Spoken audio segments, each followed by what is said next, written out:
जी व्यावसायिक विश्रामक बाद स्वागत है पुनः। आर के दीपक जिनकर बारे में हम जानकारी देने रही जे लक्ष्मीनिया पहुंचल रहे और ई दहेज मुक्त मिथिला अभियान से जुड़ल है। अखने करुणा झा जी से जे हम बातचीत केने रही ओहो दहेज मुक्त मिथिला नेपाल के अध्यक्ष के रूप में सक्रिय व्यक्तित्व है। और आर के दीपक अपना बारे में लिखे जे पहने स्वयं फिर परिवार फिर समाज आ फिर अपन गांव इलाका होइत सौंसे मिथिला में दहेज प्रथाक विरुद्ध जनजागरण करवाक लेल छोट पैघ विभिन्न तरहक सामूहिक दौड़ मैराथन रन पिछला 17 जून 2017 से स्वर्गीय पिता टीपी निराला के पुण्यतिथि से आरंभ केलहुँ अछि। एखन धरि 3टा मेजर आ दर्जनों छोट छोट रन युवा धावक अपन पत्नी बच्चा आ पति वृद्ध पितामह शिक्षाविद राम सिंहासन मंडल संग दौड़ कर प्रत्यक्ष हजारों लाखों लोक आ अप्रत्यक्ष प्रिंट इलेक्ट्रॉनिक तथा सोशल मीडिया मार्फत जन जन में दहेज प्रथाक विरुद्ध संकल्प लिएबाक प्रयास करैत आबि रहलहुँ अछि। अब हर पंचायत में निगरानी समिति बने गाम गाम में होय वाला विवाह में दहेज प्रथा कतेक लोक छोड़लक कतेक एखनो धेने अछि के पूर्ण दहेज मुक्त विवाह केलक आ केकरा कतौ दहेजक उत्पीड़न हिंसा आदि त दहेजक कारण नहीं भ रहल अछि। एहि सब बात पर ध्यान राखल लेल निगरानी समिति आ युवा शक्ति में दहेज विरुद्ध कार्रवाई कोना कैल जा सकै ई प्रशिक्षण सेहो द रहल छी। दहेज मुक्त मिथिला अभियान आ एहि में सौंसे भारत आ नेपाल के अनेकानेक युवा सबके काज करैत देख अपन पिता स्वर्गीय टीपी निरालाक सपना जे मिथिला समाज दहेज प्रथा से मुक्त हुए हम ई भार अपन कान पर उठेलहुँ अछि। अखन पिताक असामयिक मृत्युक बाद हुनके संबंधित किछु कागज पत्तर सब एकत्रित करऽ में आ इसगरुआ माय के सम्हारऽ में सपरिवार गामे में रह रहल छी। जाबत धरि गाम में रहब निरंतर अपन समाज के दहेज कुप्रथा से मुक्ति लेल कार्य करब। हमर मूल रुचि फिल्म में होटल व्यवसाय रोजी लेल पुणे में और शारीरिक व्यायाम से लैत युवा सबके दौड़ लगेबाक ट्रेनिंग आदि द सकैत छी। अपन भाषा अपन संस्कृति लेल किछु क सकी त जीवन सफल मानब। आर के दीपक ब्रांड एम्बेसडर दहेज मुक्त मिथिला भारत नेपाल संयुक्त। त ई सेहो एकटा जानकारी हम देलहुँ आर के दीपक के बारे में जे कि एहि बेर लक्ष्मीनिया विद्यापति धाम में हिनको से भेंट भेल इहो एकटा उपलब्धि के रूप में रहल। और एहि उपलब्धि के जोड़बाक लेल हम प्रवीण नारायण चौधरी के बहुत बहुत धन्यवाद देबन। निधि कात्यायन कहे छथि जे प्रणाम भाईजी आजुक प्रोग्राम बहुत नीक लागि रहल अछि। नारी विशेष एहि प्रोग्राम में एकटा अपन रचना राखऽ चाहब जँ जगह होय। निधि जरूर अहाँ एतेक समसामयिक रूप में बहुत रास चीज दैत आबि रहल छी अहाँ के रचना आबे हम ई पर सब नीक लागत हमरा। और जालंधर यादव हेल्प मधेसी सऊदी परिवार के दिश से लिखे छै जे तिथि 24 नवंबर शुक्र दिन हेल्प मधेसी सऊदी अरब परिवारक संग आबद्ध रहल। नाविल दलान के संपूर्ण सेवक और हेल्प मधेसी सऊदी अरब के केंद्रीय सेवक पदाधिकारी साथी सब मिलकर नाविल दलान में एग्जिट जा रहल। केंद्रीय मीडिया रिपोर्टर सुरेंद्र सूर्या सरजी लगायत 7 गोटे सेवक पदाधिकारी साथी सब के केलक और विदाई समारोह और हेल्प मधेसी सऊदी कदार सम्मान पत्र सेहो एहि द्वारा देल गेल। त से जानकारी जालंधर यादव छथि देने ई हम परसलहुँ।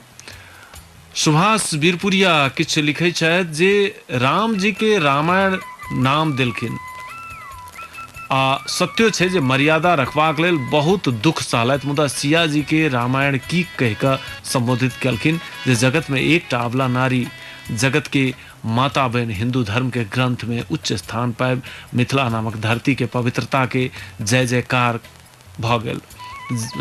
अखन नहियो तो बादो में कहब जे ई बहुत मार्मिक पक्ष छै। बहुत बेर बात के जिक्र होइ छै मुदा चित्त बुझ जाय मन सा मन नहीं माने छै। निश्चित रूप से राम भक्ति में हमरा सबके तल्लीनता तेना अछि। एहि तरह हम सब एहि चीज के आत्मसात केने छी जे राम के बारे में हम सब नकारात्मकता नहीं देख सुन सकै छियै। ओहिना जे अपन कोनो अति आदरणीय पिता माता आदि इत्यादि के बारे में कोनो नकारात्मक बात नहीं सुन पाबी, तही तरह बात रहे छे। मुदा जो कतौ होई तो ओइमे विचार केनाइ जरूरी रहे छे। चलू फिर निधि के कविता आबै छन, हम फिर सुनबै छी दूटा गीत। ई दूटा गीत कनिए कनिए सुनाब। पुरान गीत अछि, वास्तव में लोकगीत के रूप में जहिया हम सब धिया पुता रही तहिए सुनल करे छलहुँ। चल चल गे गोरिया धनवा के खेतिया, खेतवा के ओरिया, मिलजुल के काटब धान। त धन कटनी के समय अछि, तखनका गीत संगे अहू के जोड़ रहल छी। शिव शंकर यादव आ चंपा विश्वकर्मा गेने छथि, और शैलेंद्र विश्वकर्मा के संगीत एहिमे छै। सुशील सेवा एकर गीतकार कहल गेला है। हम कहल गेला है एहि दुआरे कहलहुँ जे हम धिया पुता रही तहिए से सुनैत रही। तऽ ई लोकगीत छै, एकर लोक रूप से ग्रहण कऽ लेने, बहुत पुरान गीत। एकर तऽ से सब हम सब सुनैत आबि रहल छी। एकरा तेजू मैथिल पठेलथि है, तऽ कनेक सुनी, पूरा नहीं सुनाब। अखनका संदर्भ के ई जोड़ैत, धनकटनी के संदर्भ के जोड़ैत ई गीत कनी सुना रहल छी।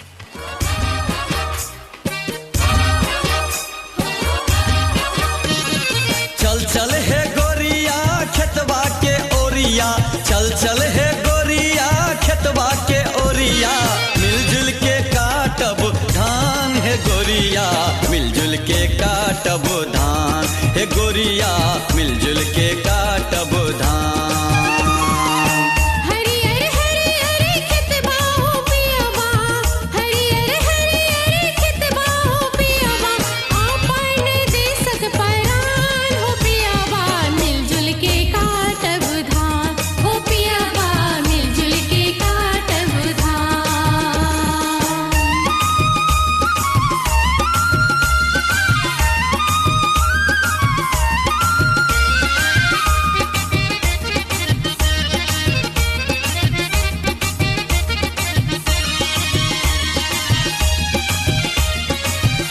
झबरल बाली लच लच लच के मन मगन में नाचे हो, झबरल बाली लच लच लच के मन मगन में नाचे। जहना बोझा तोहर माथे शोभे, जहना बोझा तोहर माथे शोभे, तहना शोभे खलिहान हे गोरिया, मिलजुल के काटब धान हे गोरिया, मिलजुल के काटब धान।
बहिना हसुआ के बेट छूट गए, गे बहिना हसुआ के बेट छूट गए।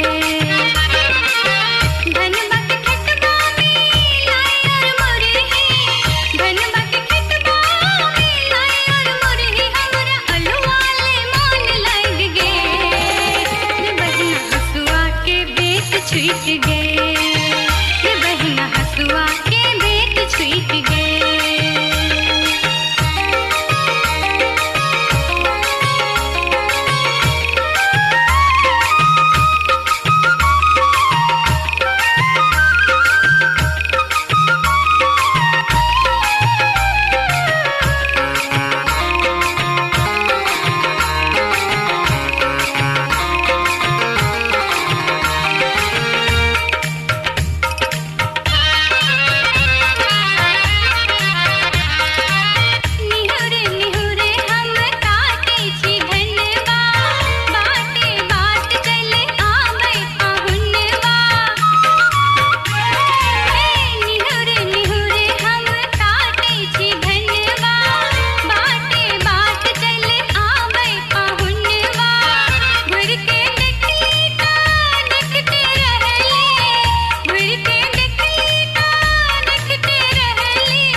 हसुआ के बेट छिट गेल, सुनीता शाह के आवाज में ई गीत। एकरो संगीत शैलेंद्र विश्वकर्मा, गीतकार स्वर्गीय बुदुरलाल बहुरसिया।